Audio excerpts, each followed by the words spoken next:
우리 지난 시간 3일길 네 번째 시간 함께 살펴봤는데 무엇을 나누는지 혹시 여러분 기억나십니까?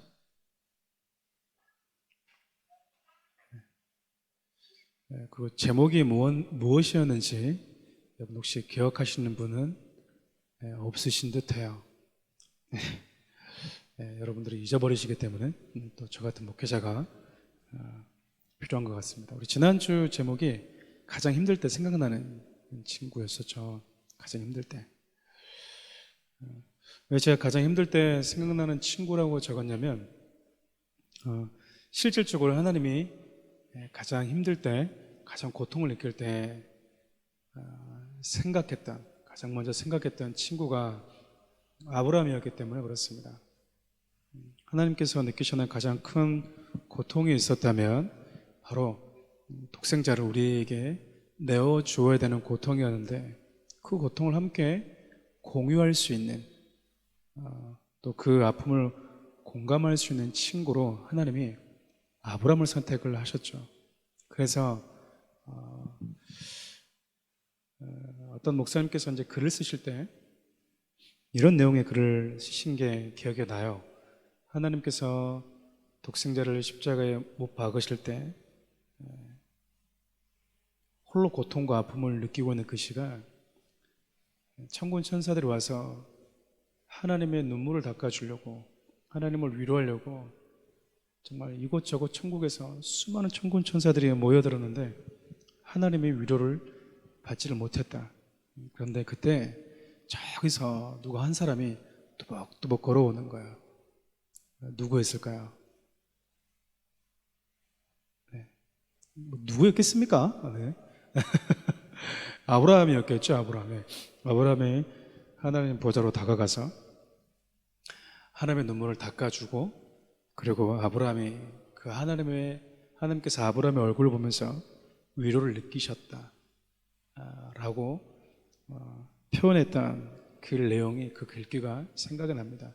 왜 유일하게 아브라함이 하나님의 고통의 그 아픔의 눈물을 닦아주는 자로 그분이 이야기를 했을까라고 생각해 보면 저는 이 장면 때문이라고 생각을 해요. 독자를 내어줘야 되는 것이 어떤 기분인지, 어떤 아픔인지, 어떤 슬픔과 어떤 고통을 체감해야 되는지 유일하게 이 땅을 살아가면서 경험해 본 사람이 아브라함이었고, 하나님께서 그 경험을 아브라함에게 요구하셨기 때문에 그렇습니다. 그래서 여러분, 소돔과 고모라를 지나갈 때에도 하나님은요 가장 먼저 아브라함에게 들리셨습니다. 그러니까 다윗의 장막은 하나님을 향한 찬양이 울려 퍼지는 장막이었다면, 그렇게 예배 장소였다면, 아브라함의 장막은 세상을 심판하기 위해서 오신 하나님이 당신이 느끼시는 그 고통과 아픔을 함께 공유하는 장막이었다, 공감하는 장막이었다, 여러분들 볼 수 있겠죠. 지난 시간 제가 설명할 때도 그렇게 이야기를 했습니다. 만일 아브라함의 장막이 없었다면 세상은 하나님을 잔인한 분으로 보았을 것이다. 눈물도 피도 없는 분, 그냥 범죄한 소돔과 고모라 다 불러 심판하기를 즐거워하시는 분으로 우리가 쉽게 선입견을 가질 수 있겠죠. 그런데 아브라함의 장막에 들리셔서 아브라함과 고민을 나누시고 왜 가시는지, 어디로 가시는지, 가셔서 무엇을 해야 되는지, 그곳에서 의인 50명부터 시작해서 10만까지 아브라함과 이렇게 주거니 받거니 하면서 줄여가시는 장면을 보면, 하나님은 아무리 죄 가운데서 살아가는 인간이라 하더라도 심판하는 것을 지키하지 않는 분이구나라는 사실을 우리에게 가르쳐 준다라는 거예요. 아브라함의 장막이 하나님의 세상을 바라볼 때, 범죄한 세상을 바라볼 때 그분이 어떤 마음을 느끼시는지, 그분이 심판하는 것을 결코 즐겨하는 분이 아니라 마지막까지 돌이켜 살기를 원하시는, 그 안에 의인이 10명만 있어도 소돔과 고모라를 유지시켜 주기를 원하시는 분이라는 사실을 우리는 아브라함의 삶과 아브라함의 장막을 통해서 깨닫게 됩니다. 그러니까 여러분, 저와 여러분들이 그런 삶이 되어야 된다는 거죠. 세상은 하나님에 대해서 많은 선입견을 가지고 살아가요.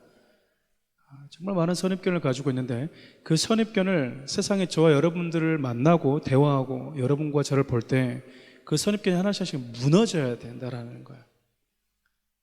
여러분들 보면 하나님이 어떤 분이신지, 하나님이 세상을 심판하기를 즐겨하는 분이 아니라, 잔인한 분이 아니라, 두려운 분이 아니라, 그분이 얼마나 우리를 사랑하시는 분이신지, 선하시는 분이신지, 좋은 걸 주기를 원하시는 분이신지, 저와 여러분들 만난 사람들이 하나님에 대한 그런 오해가 풀려야 된다는 거예요. 그러니까 우리는 아브라함의 장막을 보면서 그 오해가 풀리잖아요. 하나님은 그렇게 극에 달했던, 아구까지 죄악이 가득 찼던 소돔과 고모라도 심판하기를 즐겨하지 않은 분이셨구나라는 그 오해가 이렇게 사라지잖아요.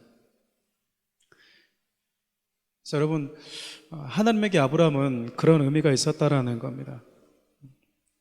오늘 여러분과 함께 좀 살펴보고 나눠보고 싶은 본문의 내용, 3일절 5번째 시간인데, 먼저 좀 본문을 먼저 보고요, 오늘 본론적으로 나눌 내용을 함께 좀 살펴보면 좋겠습니다. 창세기 22장 11절 12절을 함께 읽어볼까요? 여호와의 사자가 하늘에서부터 그를 불러 이르시되 아브라함아 아브라함아 하시는지라. 아브라함이 이르되 내가 여기 있나이다 하매 사자가 이르되 그 아이에게 내 손을 대지 말라. 그에게 아무 일도 하지 말라. 내가 내 아들 내 독자까지라도 내게 아끼지 아니하였으니 내가 이제야 내가 하나님을 경외하는 줄을 아노라. 제가 이 부분은 한번 주일 예배 때 설교를 했었어요.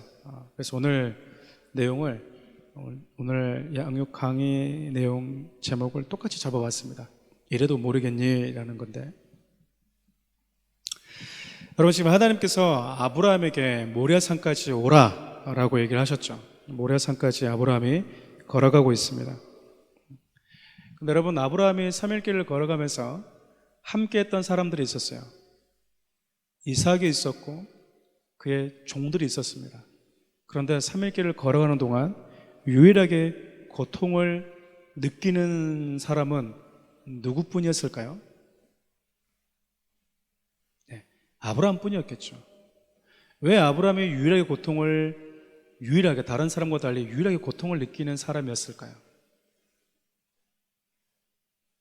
네, 아브라함만이 어디서 무엇을 해야 하는지 알고 있기 때문에 그렇습니다. 다른 사람들은 몰라요. 그래서 알고 있다라는 게요, 좋은 것도 좋을 때도 있지만 알고 있다라는 게 그만큼 책임감을 부여하는, 무거운 책임감을 부여할 때도 있지만 때로는 알고 있다는 그 이유 하나 때문에 고통을 느낄 수도 있어요.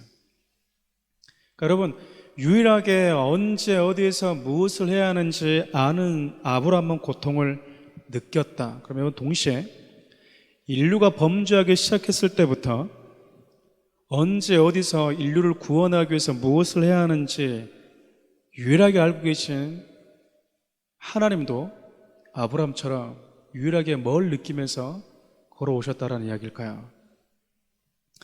고통을 느끼면서 오셨다는 이야기입니다. 여러분, 성경에 등장하는 인물들이 우리에게 알려주는 것 중에 하나가 뭐냐면요, 하나님의 눈물도 피도 없는 분이 아니라는 거야.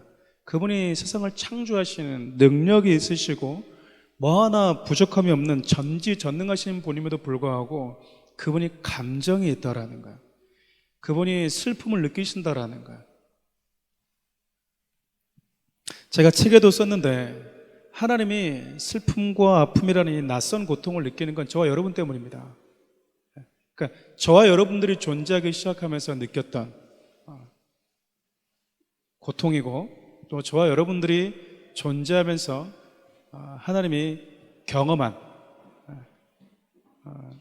낯선 고통이라고 여러분들이 보시면 된다라는 거예요. 하나님에게 눈물이 있을까? 하나님에게 슬픔이 있을까? 저와 여러분들을 창조하신 후에 그분이 슬픔과 눈물을 갖기로 그분도 선택을 하신 겁니다. 그래서 여러분, 아브라함의 이야기는요, 이 인간을 초월해 계신 신이 도대체 어떤 감정을 느끼는지, 어떤 아픔을 느끼는지 잘 모르잖아요. 그래서 아브라함의 3일의 여정을 통해서 아브라함이 피부로 절감하고 고통스러워하고 있는 그 모습을 우리에게 들여다 보여주면서 하나님의 이와 같은, 이와 비교할 수 없지만 그래도 이와 비슷한 감정과 아픔을 느끼지 않았을까라는 사실을 우리에게 보여주고 있다는 거야. 여러분, 우리가 계속 살펴보고 있는데 아브라함이 첫 번째 날, 두 번째 날, 세 번째 날을 걸어갑니다. 첫째 날, 둘째 날, 셋째 날 잠을 유일하게 못 잤던 사람 아브라함이죠. 저는 하나님 왜 잠이 없냐라고 물어보면 그렇게 얘기합니다. 하나님 잠을 잘 수가 없죠. 그냥 어떻게 잠을 잘 수 있겠습니까?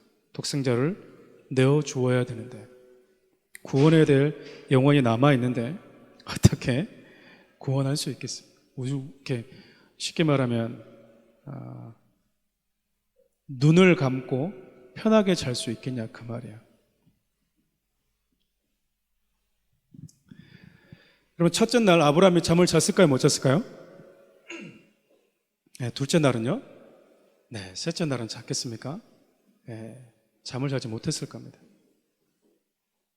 첫째 날, 둘째 날, 셋째 날. 그러면 아브라함에게 3일길은 무슨 시간이냐? 독자 이삭을 번제로 드리러 떠났던 아브라함이 자신이 먼저 번제로 드려지는 시간, 그게 아브라함에게 있어서 3일길이었다라는 거예요. 참 여러분, 이게 우리에게 주는 의미가 참 묘합니다. 독자를 번제로 바치러 갔는데 독자를 번제로 바치기 이전에 아비의 마음이 먼저 타들어가는 시간. 그러니까 아비가 먼저 번제로 하나님께 드려져야만 하나님께 내어놓을 수 있는 게 독자라는 거예요. 다시 말하면요, 하나님 아버지가 당신의 독자를 저와 여러분들을 위해서 아낌없이 내어줄 수 있는 것은 그분이 먼저 우리에게 당신을 내어주셨다라는 것이 전제되어 있는 거예요. 왜냐하면 아브라함이 3일길 동안 자신의 마음이 죽어버리는 경험을 먼저 하지 않고서는요, 독자를 드릴 수가 없기 때문에 그래요. 아브라함이 3일길 동안 걸어가면서 독자 이삭을 안고 걸어갔듯이 하나님의 인간이 범죄한 이후에 인간을 구원하기 위해서 하나님은요, 아담이 범죄한 그 순간부터 당신의 독자를 안고 골고다까지 계속해서 걷고 또 걸어오셨던 겁니다. 그러니까 우리가 첫 번째, 두 번째, 세 번째 강의는 아브라함의 3일길을 살펴봤지만 지금 우리 이제 네 번째, 다섯 번째 시간 다음 주까지 하나님의 3일길을 살펴보고 있는데, 결국 아브라함의 3일길은 누구의 3일길을 우리에게 보여주고 들려주고 싶어서 그 3일길을 언급했는가? 당연히 성부 하나님의 3일길을 우리에게 말씀해 주기 위해서 아브라함의 3일길을 언급했다라는 겁니다. 그러니까 여러분들은 아브라함이 걸었던 3일길을 보면서 나는 저런 믿음이 있을까? 나는 우리 아들을 하나님이 내어주라고 그러면 줄 수 있을까? 나 우리 집에 우리 딸 하나밖에 없고 우리 아들 하나밖에 없는데 난 죽어도 못해 라고 하면서 혼자서 칼을 들었다 놨다가 하다가 그냥 결국 못 자고 잠자고, 하나님 나 못해요, 나한테 이런 거 시키지 마세요. 우리 그런 식으로의 말씀을 접근하지 말라는 거예요. 성경은 그렇게 말씀을 접근하라고 우리에게 얘기한 적이 없습니다.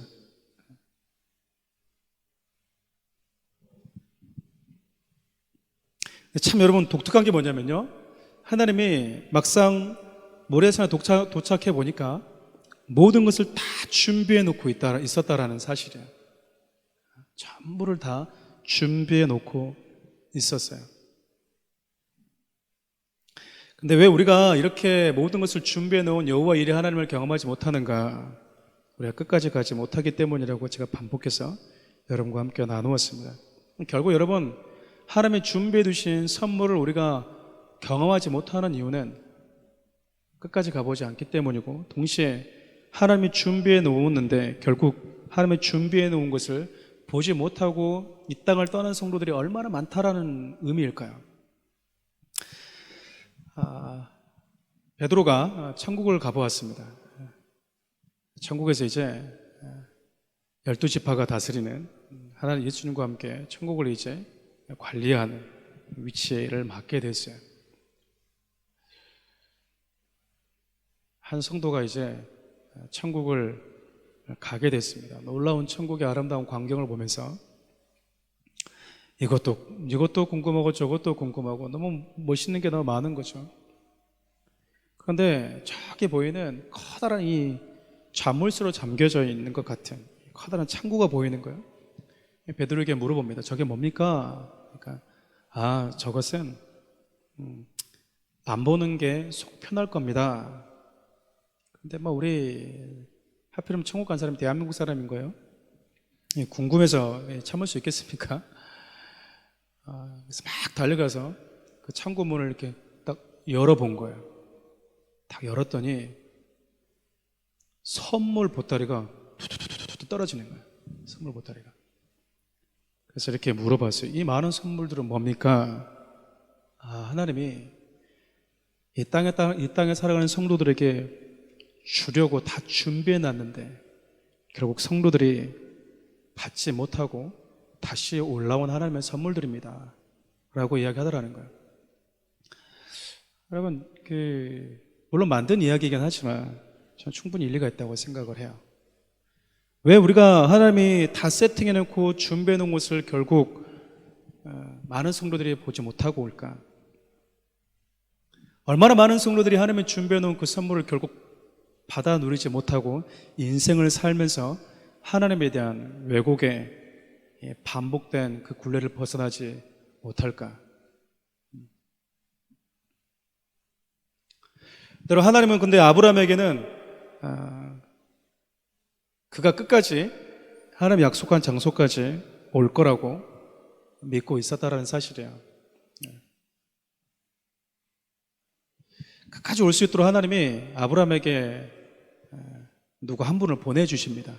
누구를 보내주셨을까요? 아브라함의 이야기를 보면요, 삼위 하나님이 다 등장을 합니다. 다 등장해요. 특징처럼, 이분들의 특징처럼 삼위 성부 하나님은 뭔가를 이렇게 계획하고 세팅하고 계신 것 같고, 성자 하나님이 현실적으로 뭔가 나타나서 나무의 순장처럼 상징화되어져 있고, 성령님은 눈에 보이지 않지만 어딘가에 계속해서 함께 있어요. 하나님께서 3일길 동안 지치지 않고 끝까지 계속해서 올 수 있도록 아브라함 곁에 보내주신 분이 바로 성령님이세요. 우리가 이걸 어떻게 알 수 있냐? 말씀을 좀 함께 볼까요? 요한복음 14장인데 예수님이 성령님을 이렇게 소개합니다. 이렇게 읽어볼까요? 그가 너에게 모든 것을 가르치고 내가 너에게 말한 모든 것을 생각나게 하시리라. 그러니까 예수님이 성령님을 소개해 주셨어요. 어떻게 소개했냐면 성령님이 이런 분이다. 그분은 내가 너에게 했던 말을 기억나고 생각나게 해주는 분이다. 그러면 아브라함이 무엇을 생각하면서 갈 수 있게 하셨을까요? 성령님이. 우리 창세기 22장 한번 볼까요? 하나님이 아브라함에게 이르시되 내 아이나 내 여종으로 말미암아 근심하지 말고 사라가 내게 이런 말을 다 들으라. 이삭에게서 나는 자라야 내 씨라 부를 것임이니라. 나는 자라를 크게 했는데 작게 줄여버렸네요. 죄송합니다. 저건 하나님이 아브라함에게 뭐 하고 있는 거냐면요, 약속하신 말씀이에요. 내가 반드시 그러니까 이삭의 형이 있었을까요? 없었을까요? 있었습니다. 누구죠? 이스마엘이었습니다. 근데 하나님이 이스마엘 나는 이삭을 통해서 너의 후손을 바다의 모래같이 그리고 하늘의 별과 같이 뭐 할 거다고, 내가 그렇게 번성케 할 것이다 라고 하나님은요 약속을 해주셨어요. 근데 지금 이삭을 통해서 그 일을 하겠다고 하시는 분이 이삭을 지금 번제로 바치라는 거예요. 이삭은 사라지잖아요. 이삭이 사라지면 누구의 약속도 사라진다는 이야기입니까? 하나님의 약속도 물거품이 되는 거예요. 근데 아브라함에게 뭐가 있었냐면 이삭은 죽을 수 있어. 근데 하나님의 약속은 뭐 할 수 없어. 결국 취소될 수 없는데. 그러면 아브라함이 3일길 걸어가면서 계속 그 생각을 한 거예요. 그래서 아브라함이 구체적으로 3일길 걸어가면서 무슨 생각을 했는지 히브리서 기자가 이렇게 이야기를 해요. 함께 읽어보겠습니다. 시작. 죽은 자 가운데서 다시 살리실 줄로 생각한지라. 비유컨대 그를 죽은 자 가운데서 도로 받은 것이니라. 한 번도 죽은 자가 살아나 본 경험이 없는 그 시간에도 죽은 자를 능히 살릴 거라는 이 믿음을 어떻게 해서 갖게 됐냐 그 말이에요. 하나님이 하신 그 약속의 말씀을 신뢰하고 믿다 보니 하나님 충분히 그렇게라도 하셔서 당신의 약속과 당신의 역사를 이뤄 가실 거라는 것에 대한 분명한 믿음을 가지고 있었다라는 거예요. 그러니까 성령님은 계속해서 아브라함의 곁을 떠나지 않고 그에게 말씀을 기억나고 약속의 말씀을 상기시켜 주면서 용기를 북돋아주고, 이해되지 않음에도 불구하고 하나님이 원하시는 그 약속의 장소까지 발걸음을 내드릴 수 있도록 용기를 북돋아 주신 분이 바로 누구였다라는 거죠? 성령님이셨다는 거예요. 성령님이 저와 여러분들에게도 마찬가지예요. 갈 수 없는 곳, 내가 이해할 수 없는 그곳까지 발걸음을 내딛게 만들어 주신 분, 때로는 나에게 주셨던 그 약속의 말씀을 다시 상기시켜 주시면서 혹은 들었던 하나님의 약속의 말씀을 붙들게 만들므로 인해서 하나님이 내게 요구하는 장소까지 결국 가게 만들어 주신 분, 그 용기를 주신 분이 바로 성령님이시라는 사실입니다. 아브라함의 이 이야기 속에서 여러분 성령님이 보이십니까? 보이셔야 되는 거예요. 그래서 보이지 않는 성령님이 약속의 말씀으로 아브라함을 떠나지 않고 고통 속에서, 괴로움 속에서, 혼자 느끼는 그 괴로움 속에서 왜 가야 하는지 이해할 수 없음에도 끝까지 포기하지 않도록 격려해 주신 분이 바로 우리 성령님이라는 겁니다. 여러분, 성령님은요 단순히 파워나 능력이 아니라 섬세하신 분이세요. 섬세하신 분이라고. 우리를 동기부여하시는 분이십니다. 마지막 여러분과 오늘 함께 살펴보고 싶은 게 뭐냐면 오늘 본문의 내용입니다. 그렇게 아픔의 여정을 다 딛고 3일 길을 걸어서 하나님의 약속한 곳까지 도착했어요. 그리고 이제 이삭을 잡으려고요. 쇼하는 게 아니고 진짜 잡으려고 했다고요. 그때 하나님이 아브라함에게 나타나십니다. 오늘 본문 처음에 있는 그 본문을 다시 한 번만 띄워줄래요? 이 12절 한번 볼게요. 시작. 사자가 이르되 그 아이에게 내 손을 대지 말라. 그에게 아무 일도 하지 말라. 내가 내 아들 내 독자까지도 내가 아끼지 아니하였으니 내가 이제야 내가 하나님을 경외하는 줄을 아노라. 자, 하나님 이렇게 얘기하는 거예요. 네가 하나뿐인 네 생명보다도 더 소중히 여기는 이삭을 나에게 데리고 오는 모습을 보니까 내가 이제 알겠다라는 거야. 우리 지난주 살펴봤던 것처럼 하나님이 이삭을 잡지 않고 하나님이 준비한 양을 잡으셨습니다. 결국 모레산에 도착해 보니까 아브라함에게 독자 데리고 오라고 하신 그 하나님께서 당신의 독자를 데리고 먼저 와 계셨었죠. 그렇죠? 그리고 그곳에서 아브라함의 독자를 잡은 게 아니라 하나님 당신의 독자를 잡으셨어요. 하나님의 독자를 준비하신 분은 하나님이시죠. 그 독자를 누가 잡았냐면 아브라함이 잡습니다. 그게 우리에게 주는 여러 가지 의미 중에 하나가 하나님이 준비한 그 어린 양을 죽인 자가 저와 여러분이라는 거예요. 살인자라는 의미가 아니라 저와 여러분들이 예수를 믿었다라는 이야기는요, 내가 예수님께 안수했다라는 의미예요. 여러분, 내 죄를 전가받은 짐승이 살아있으면 됩니까? 안 됩니까? 안 돼요. 내 죄가 전가된 걸로 끝나는 게 아니고 전가를 받은 짐승은 반드시 뭐 해야지 내 죄가 사라지는 거죠? 죽어야 됩니다. 죽어야 되는 거예요. 예수님이 세리요한에게 안수를 받으면서 세상죄를 지고 하는 죄를, 세상죄를 짊어진 어린 양이 되었다 하더라도 이분이 살아계시면 안 되는 거야. 죽어야지 우리 죄가 사라진다고요. 그래서 여러분, 예수님이 죽으셔서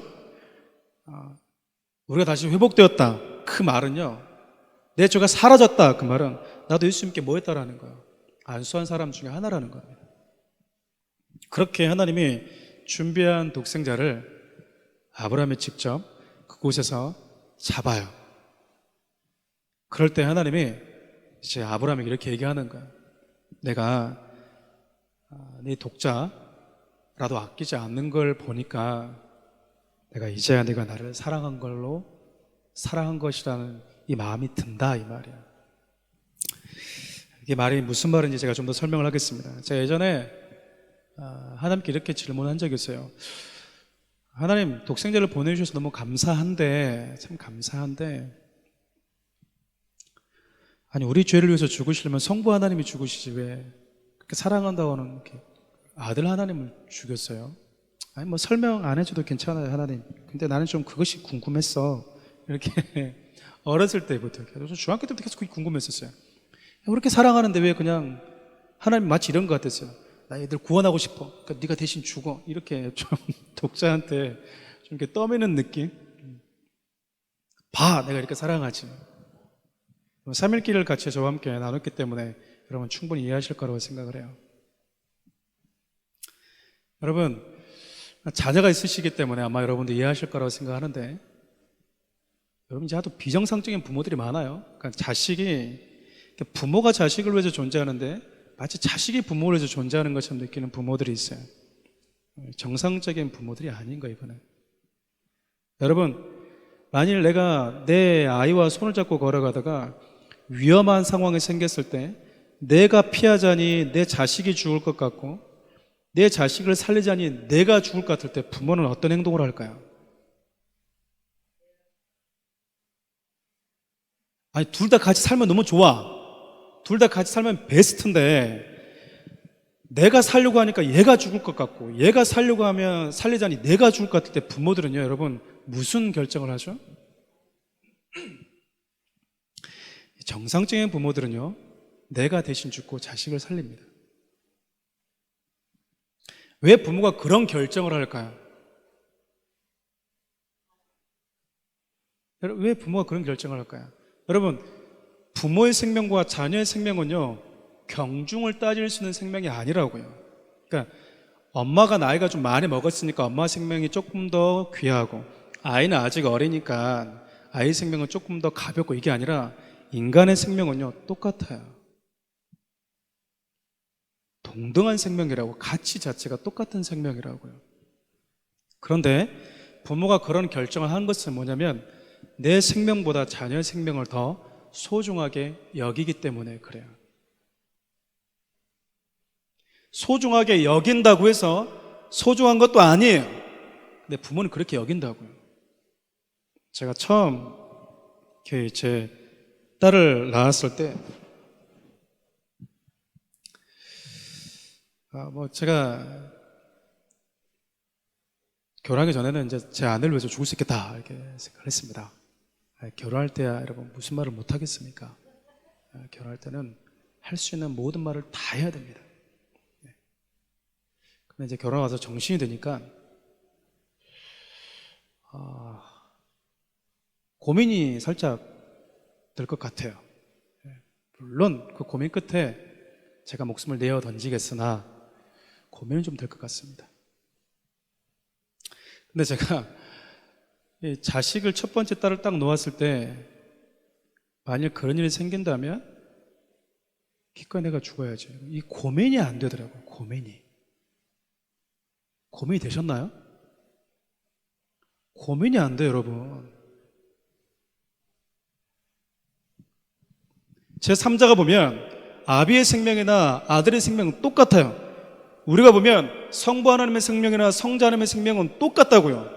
동등한 생명이에요. 그런데 아비, 성부 하나님이 보셨을 때 그분이 당신의 생명보다 더 소중하게 여기는 생명이 하나 있었는데 그게 독자의 생명이었다고요. 그러니까 여러분, 내가 죽고 말어, 쉽게 얘기하면 아들을 못 주는 거예요. 이게 아브라함의 심정 아니었겠습니까? 이게 아브라함 마음이라고요. 내가 죽지 어떻게 아들을 줍니까, 하나님? 차라리 나를 좀 죽여주면 안 되겠습니까?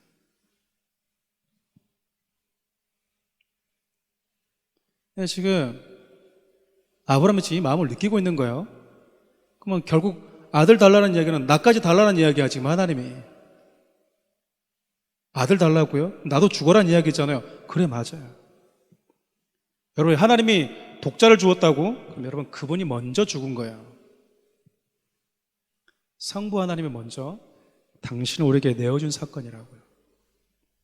여러분, 왜 하나님이 이 땅을 살아가면서 나에게 자녀를 주실까? 나에게 부모를 주실까? 잘 먹고 잘 살아라고? 호강하라고? 아니에요, 여러분. 이거 경험하라는 겁니다, 이 마음을. 자식이 없는 가정보다 자식이 있는 가정을 나에게 하나님께서 허락하셨다면 없는 가정에 비해서 자식이 있는 분들은 이 하나의 마음에 좀 더 깊이 체감하는 은혜와 기회로 삼을 수 있어야 된다는 거예요. 그때 하나님이 이렇게 질문하는 거예요. 내가 이제 알겠어, 그 말이에요.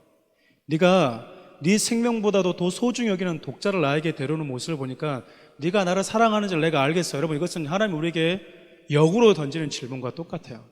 내가 너에게 내 생명보다 더 소중한 독자를 너에게 주었는데 아직도 모르겠냐? 이래도 모르겠어? 내가 너를 사랑한다라는 거 이래도 모르겠니? 라고 던지는 질문이라고요. 그러면 도대체 내가 너를 사랑한다라는 건 네가 도대체 뭘 해야지 알겠니? 그 말 아니겠습니까? 나는 이제 알겠어.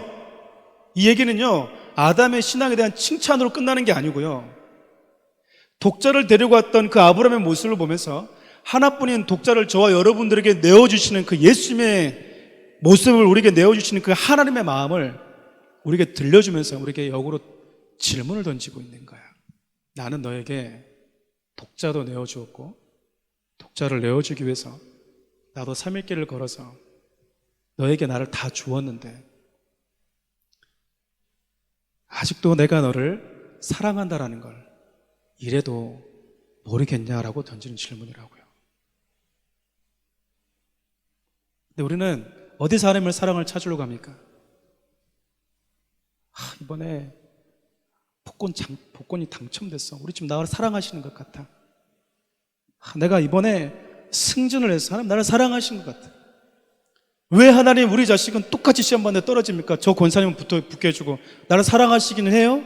내 체면을 생각하긴 해요? 모르고 있다는 이야기잖아요. 독자를 내어줬는데도 모르면, 이래도 모르면 도대체 우리가 어떻게 해서 하나님의 사랑을 알 수 있을까요? 여러분, 하나님이 독자를 내어줬다는 것은요, 그분이 보여줄 수 있는 최고의 사랑의 카드를 이미 보여줘 버렸다는 거예요. 그분이 우리에게 보여줄 수 있는 더 큰 사랑이 없어요.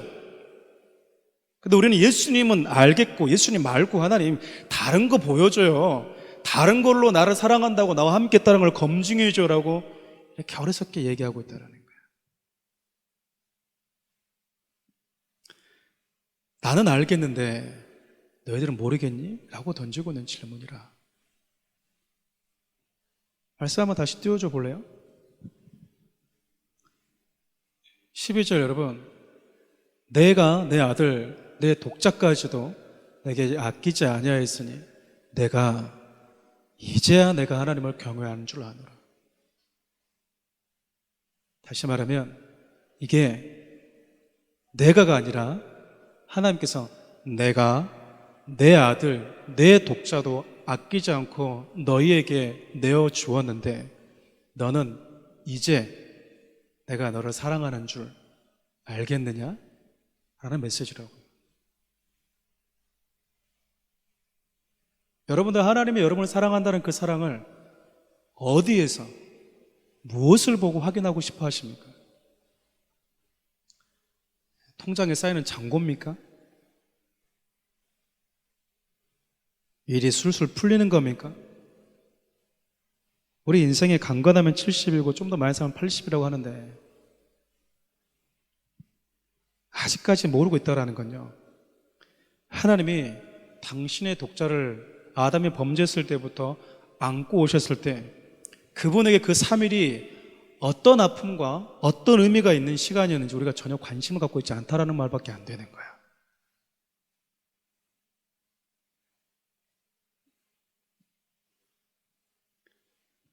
우리를 향해서 그분이 하실 수 있는 최고의 사랑의 고백, 그게 바로 예수 그리스도입니다. 함께 기도합시다. 짧게 한번. 오늘 주신 말씀을 좀 마음에 새기면서 이렇게 기도했으면 좋겠어요. 그리고 보통 첫째 딸은 진짜 부모들이 이렇게 미천이라고 그러나요? 노후 대책 이렇게 생각하는 분들이 있는 것 같아요. 큰아들도 마찬가지고. 여러분들은 자녀들 보면서 누구를 봅니까? 누구의 마음을 느끼면서 살아가고 계세요? 적어도 아브라함은 하나뿐인 자신의 독자를 주신 하나님을 마음을 알아가면서 자신의 독자 이삭과 함께 했잖아요. 하나님은 나에게 독자 이삭을 준 이유가, 나에게 독자를 준 이유가 하나뿐인 독자를 우리에게 내어주시기 위해서 그분이 얼마나 많은 아픔과 슬픔을 감내해 되셨는지 그것을 배워가는, 그분의 사랑을 배워가는 좋은 레슨으로 삼았잖아요. 여러분들에게 준 자녀를 보면서 여러분들은 무엇을 배워가고 계십니까? 동시에 하나님은 독자를 내어준 아브라함을 보면서 이제 내가 알겠다라고 얘기하는데, 하나님의 독자를 내어주셨는데도 불구하고 우리가 아직까지도 다른 곳에서 하나님의 사랑을 찾으려고 한다든지, 여전히 내 상황이 좀 어려우면 하나님 나를 사랑하긴 하시는 겁니까? 라고 여전히 그분의 사랑에 대해서 의문을 표하고 있다면 모든 걸 다 내어주는 그분의 마음이 얼마나 괴롭겠어요. 다 내어주셨는데. 여러분, 그 마음 붙들고 함께 잠깐 한번 여러분 침묵으로 기도했으면 좋겠어요. 묵상하면서, 하나님, 나는 주님의 마음을 배우는 시간으로 살아가고 있습니까? 그리고 이제 알겠다라고 말씀하시는 그 하나님의 대답 앞에 동시에 너는 이제야 알겠니?